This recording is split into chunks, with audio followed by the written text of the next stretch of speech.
What's up mga kabayan? Kamusta kayo dyan? Kung naman tatanungin nyo ay okay lang naman. So January 4, 2026, last na bakasyon natin ngayon. So tanghali ngayon dito, negative 13, feels like 17.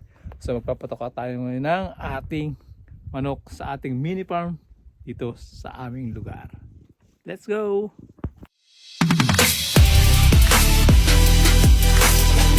So ito nga mga kabayan, pupunta na tayo sa ating mini farm, sa ating manukan dito sa aming bahay. Nasa likod lang pala ito ng bahay namin, halos gilid, pero medyo malayo naman. So shoutout nga pala sa gumawa ng ating mini farm sa ating kulungan ng manok, sa aking bayaw, Edwin Elik. Ayan, pasok tayo dito. Siyempre una sisilipin natin kung meron silang itlog. So dahil malamig ang panahon, kasi nakaraan nagbabakba kasi nga gaya na ito. Ayun, nagkakrak sa sobrang lamig ngayon, nagkakrak siya. So tanghali na ngayon, ayan pa oh. Kakakrak. Daming crack. Hindi ko lang kung ilan yung okay dito. So meron pa rito sa ilalim. So i-harvest lang muna natin mga kabayan. So mga kabayan, mag-harvest na tayo ng ating itlog. At hindi ko lang kung ilan yung makakuha natin at ilan yung pwede natin mapakinabangan kasi mga halos back na nga pala yung itlog natin. Mamaya titignan natin kung ilang itlog ang basag at ilan yung hindi.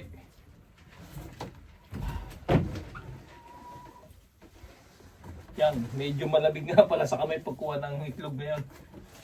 Kasi malamig na nga rin pa sa amin lugar. Siyempre, double check natin kung may mga naiiwang itlog kasi minsan meron pa sa dulo na hindi nagulong dito.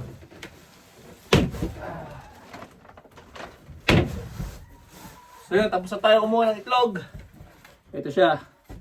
So hello mga kababayan. So nakuha na nga natin, harvest na nga natin yung ating itlog.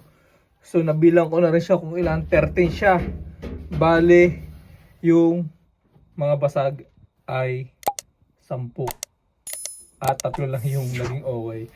So ang gagawin ko dyan sa mga basag, ilalaga ko siya and then doon ko siya ipapakain sa ating alagang hayop, sa ating aso tsaka sa ating pusa. The rest din natin kakainin. Sabi daw parang contaminated daw. Ewan ko lang kung ano. Yun lang. So checkin naman natin yung yung ating manukan sa loob. Tara. At ito nga mga kabayan ng ating manukan. Ito yung mini farm natin at ito yung ating mga manok. At bali 16 nga pala sila lahat. So may mga tubig na rin dyan. Naglagay na rin pala yan ng tubig. May patukaan na rin pala dyan kaya okay lang. So yung mga manok natin 16 yan. Yung isa dyan bigay sa akin ng kumpare ko. Kasi ilan natin sa kanya. Then meron tayo dyang heater. Ilaw na heater. Mainit dyan. Ayun.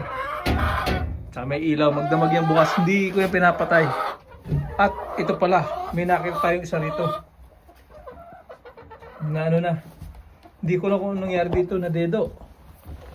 Anong nangyari dito? O nga, dedo na. Oh, may siya sa sa kuha niya may bleeding siya. Ano tayo nangyari dito? Ano nangyari sa manok na to?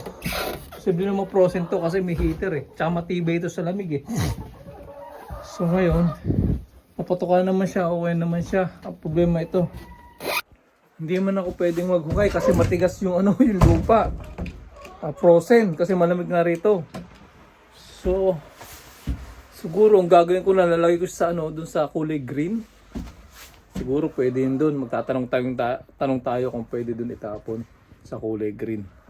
Kasi yun yung mga nabubulok dito Tapos lalagay ko doon sa plastic na na pwedeng ilagay. Sayang natin. Sayang yung isang manok natin Hindi natin alam kung ano nangyari. Siguro yun lang muna ang gagawin natin. Magtatanong-tanong tayo kung saan pwedeng itapon yun. So yun lang mga kababayan. Always God bless, lalo na sa ating mga OFW. Lagi kayong mag-ingat. Salute. Bye.